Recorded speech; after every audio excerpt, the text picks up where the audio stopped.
Hello. In this video we're going to be looking at the idea of percents so we can get ready to use them throughout the next chapter.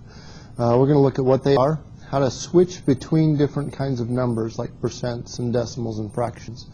And then we're going to look at how to use percents in different kinds of percent statements as well as some word problems. So let's go ahead and get started with the notes that are available on the Blackboard site. So here are the notes. And what I want to do is I want to start off with a definition of what percent means. Percent basically has two parts to the word. It's got the per and the cent. And the per means for every, and the cent is short for centum, which means 100. So really, anytime you see percent, you're looking at something that means for every 100. So if we say we've got 15% of something, that means that we have 15 out of every 100. So if your tax is 15% on something, let's say, then that means for every $100, you're going to pay $15 of tax. All right, so that's the idea of what a percent means. Now what I want to do is I want to look at how to change between different kinds of numbers, because there's three basic kinds of numbers we're going to look at: percents, fractions, and decimals. Alrighty, so let's start with changing from percent into fractions. And there's two ways you can, there's two steps to that. First is you can write it over 100. Since you have 15%, that means 15 out of 100, or you can say 15 over 100. And then you can simplify the fraction. Okay? So if we have, say back to that 15% example, 15% means 15 out of every 100. And then we can simplify that fraction. 15 is the same as 5 times 3. You have a common 5 factor, and that's 5 times 20. So the 5's cancel, and we get 3/20. The other way you can do this is you can, anytime you have a 15%, you can say let's multiply that by a unit fraction. And again, unit fractions are something that we've talked about briefly and we'll discuss more as the course goes on. But we can use a unit fraction here, and we can say 1 over 100%. Because 100% means 100 out of every 100, or just 1 if we write it as a fraction, 100 over 100. So I can write 1 over 100%. That's the same as 1 unit. But now my percents will cancel because that's 15 over 1. And now I have 15 over 100, which is the same as what I had before. Okay? But this is probably the easiest way to do it. Let's go on to changing percents into decimals. And for that, you can divide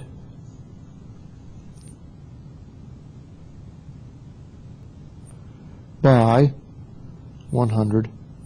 Because if you divide by 100%, you're not changing the value, because 100% is the same as dividing by 1.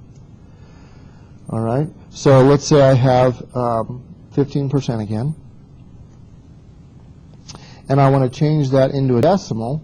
Well, I could divide that by 100%, and anytime I divide something by 100, the quick and easy way to do that is to move the decimal point 2 places to the left. And that's probably the rule that you remember from previous math experience, is when you're changing percents to decimals, you're dividing by hundreds, which means you move the decimal point 2 places to the left. Okay? All right, now let's go and change from decimals and fractions into percents. So go the opposite direction. So if we look at changing fractions into percents, all right, there are two ways to do that. Probably the easiest way to do that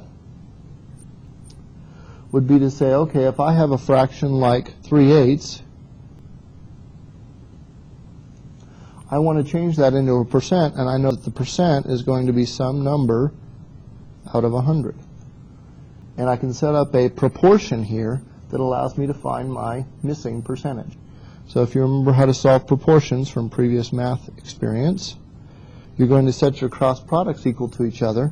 So you have 3 times 100 equals 8 times p, or 300 equals 8 times p divided by 8, and you get p is equal to 300 divided by 8 is 37.5. And that is your percentage. The other way that you can do this is you can change this into a decimal. So if we take 3/8 and divide 3 by 8, we get a decimal of 0.375. And if you remember from up here, we were saying we wanted to divide by 100 if we were going from percents to decimals. Well, if we're going from decimals to percents, we're going to do the opposite, which is multiply by 100, which is going to move the decimal point 2 places to the right. And we'll talk about that more here. But you can get 37.5% that way as well. Okay? Alrighty.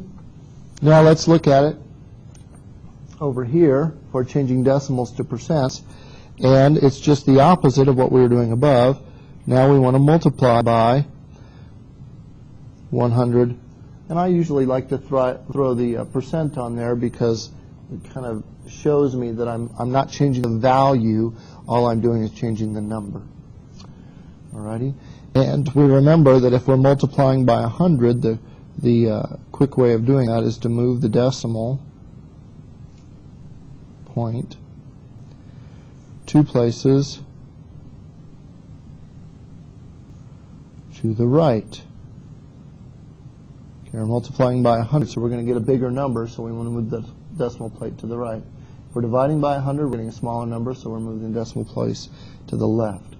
So if we have something like 1.23, and we want to change that to a percent, we can multiply it by 100%. Notice that's going to give me a percent.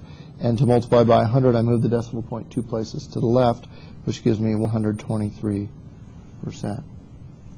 By the way, is it legal to have something more than 100%? Certainly. That happens actually quite frequently. It just means you have more than more than one. Alrighty. All right, so let's look at the chart that I've provided down below. And what I want you to do is, this is a little practice for you. I want you to fill in the missing values in the table with equivalent percents, fractions, or decimals. So I'm going to do just one of each and then go ahead and hit pause and let you fill in the rest, and then you can check your answers. So percent, okay, let's say we have 5% and we want to change it to a decimal. Remember, the easy way to do that is we want to move the decimal point 2 places to the left. All right, so if the decimal point is right here, we move it 2 places to the left, we get 0.05. If we want to change it into a fraction, remember we said we write it over 100, so 5% would be 5 over 100. And then we want to simplify that, so that simplifies down to 1/20. All right, if we start with a decimal, and we want to turn that into a fraction, well, if you read this number, that is 93, and it's out to the 10th hundredths place. So that's 93 hundredths, which is the quick and easy way to write that as a fraction. Just go ahead and read it, and then you can write it out. If we want to change that into a percent, the quickest way to do that is to multiply by 100. So we're going to move the decimal point 2 places to the right and get a 93%. Okay, and lastly, over here on the right, we have 2/5. If we want to turn that into a decimal, all you need to do is divide that. Actually, let's do the next one over, just for the heck of it. Okay? So if we want to change 21/20ths, we divide that, 21 divided by 20, and we get 1.05. And then we can change that into a percent by multiplying by 100, which will give us 105%. I'm going to go ahead and hit pause and fill in the rest of these, and then I'll come back and you can hit pause and make sure that you check your answer. Okay, so you can go ahead and hit pause there and check your answers. I filled in all of them. Okay, so go ahead and hit pause, and then I will go ahead and move on to the next page.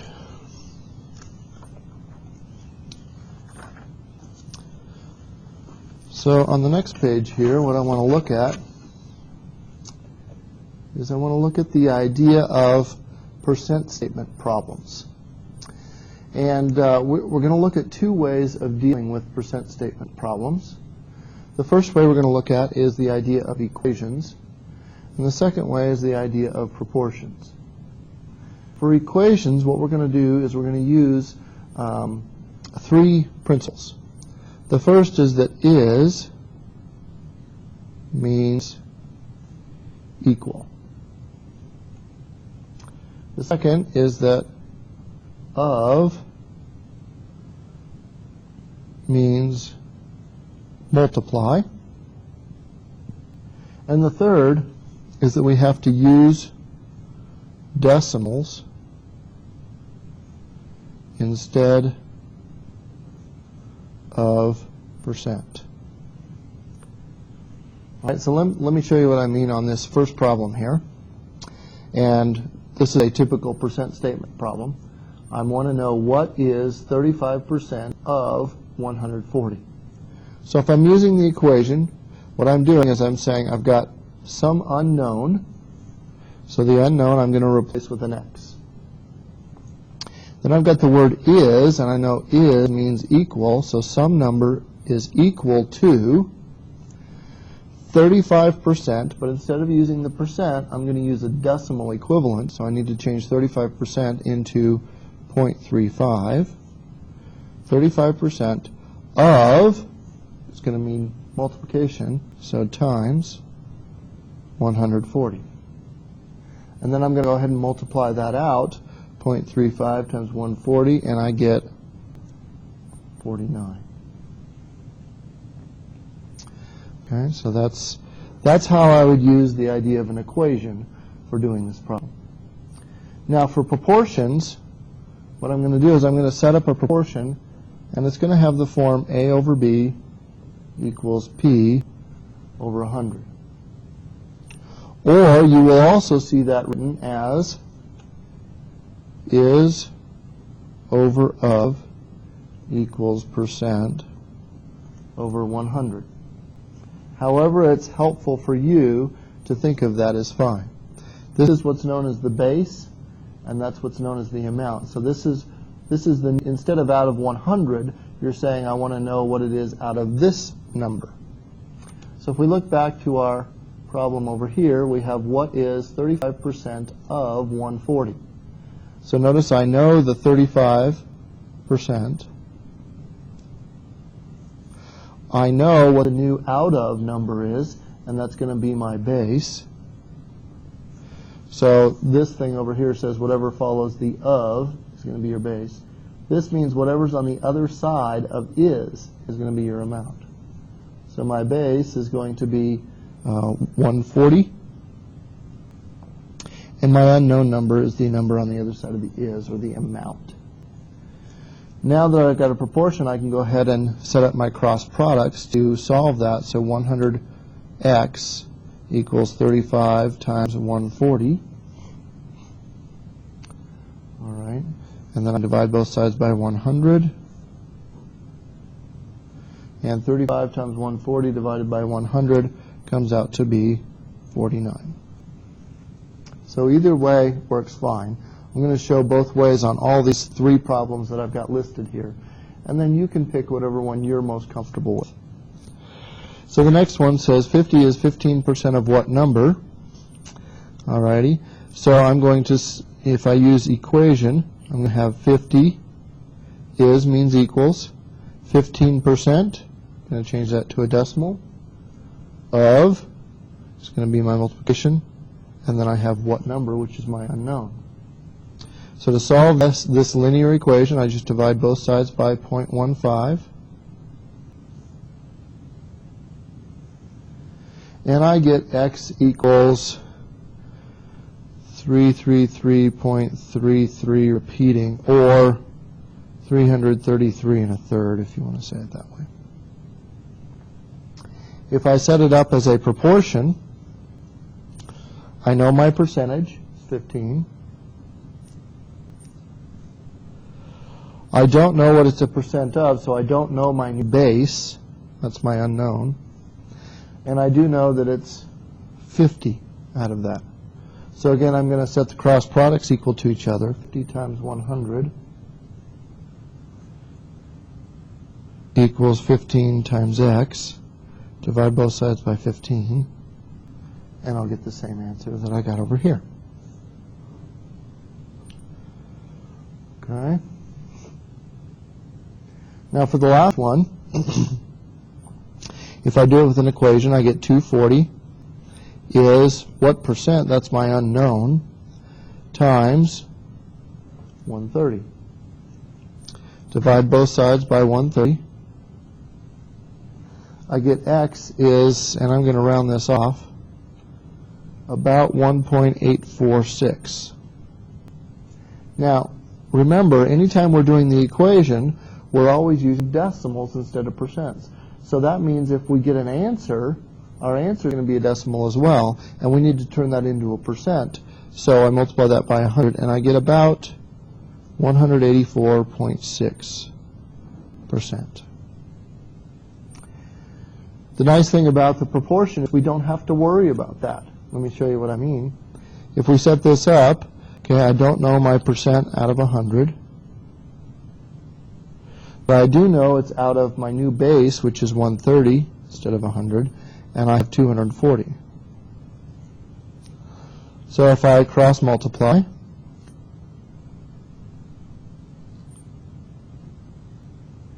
and divide by 130, notice what you'll get that comes out of here is your percent, and you don't have to mess with, was it a decimal or was it a percent? You know right away that you've already got what you wanted. Okay, let's look at a couple of word problems. First word problem is the Arizona Diamondbacks have a record of 82 wins and 60 losses. What percent, let me move this down here, what percent of their games did they win? So notice it's already sort of set up as a percent statement, isn't it? Okay. What percent, okay, so that's our unknown, isn't it? Of their games, so how many games did they have? Well, they had 82 wins and 60 losses, which makes a total of 142 games. Did they win? And so they won 60. All right. So if we look at how to set that up, we could use our, let's say we use our proportion. Okay, we don't know our percentage, but we do know what our new base is. It's what percent of those 142 games are wins. All right. And if we set our, oh wait a second, wins, I'm sorry, that's losses. That's what I get for looking at the wrong number. So that should be an 82. Okay, got those mixed up. So 82 wins out of 142 games. So if I set up my cross products, 142 times P equals 82 times 100, divided by 142, and I get the percentage, and I'm going to round this off. P is about 57.7%. If I set up using my equation, I would say what percent is my unknown times the number of games they played is the number of wins, so 82. And then I'll divide by 142, And my answer, notice, is going to be about 0.577. Remember, that always comes out as a decimal, so we have to turn it back into the percent.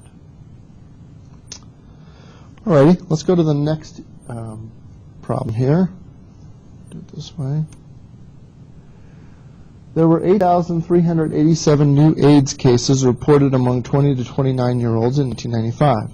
The number of new cases reported for this group in 2003 was only 42.57% of the number reported in 1995. How many were reported in 2003? So what we want to do is, since it doesn't have a real clear percent statement already made in there, I want to kind of think through what my percent statement might be. And it kind of is in this second sentence here. It says the number of new cases reported in 2003 was 42.57% of the number reported in 1995. All right. So let's see here. We'd say 42.57% of 1995 number is the 2003 number. Alrighty? So what I'm doing is I'm just kind of rewriting this in a way that I can get my percent statement out of it. And now I can go ahead and write that out. So if I use an equation, I'm going to change this into a decimal, so 0.4257, some percent of, so times, the 1995 number, which is right up here, 8387, is equal to the new number. And then if I multiply those two numbers together and round that off just a little bit, I'm going to get about 3,570. So I would write my answer like this. Just so I am letting people know what my actual value is. You could also set that up using a proportion, and let me just show you what the proportion would look like. You would have 42.57 out of 100 equals the percent of is the number of cases in 1995, so that's your base, so 8387, and then your unknown is the amount up here. And when you solve that, you get the same thing. Okay, last problem. In 2004, there were 5,741 MP3 players sold in the United States. This was an increase of 89.14% over the 2003 number. How many MP3 players were sold in the U.S. in 2003? Alrighty. So this is our number from 2004. All right. And what we're doing is we're adding to that. So let me write it this way. Let's say that X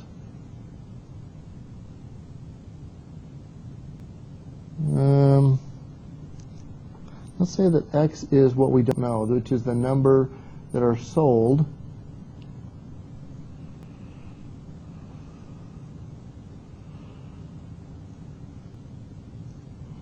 in 2003. Okay, we know 2004, but we don't know the 2003 number. So I'm going to let X be my 2003 number. Now, in order to figure out what's happening here, what I'm doing is I'm starting with a number in 2003, and I'm increasing that. So I'm taking that original number and increasing it by 89.4% of that number. So I'm going to add 0.8914 times X. So I start with my amount in 2003, add 89% of that amount, and when I get done, I get the number that are 2004, which would be 5741. Now I could add that together, so this is really 1x, it's an understood 1, plus 0.8914x gives me 1.8914x equals 5741, divide by 1.8914, and I get a value of about 3,036.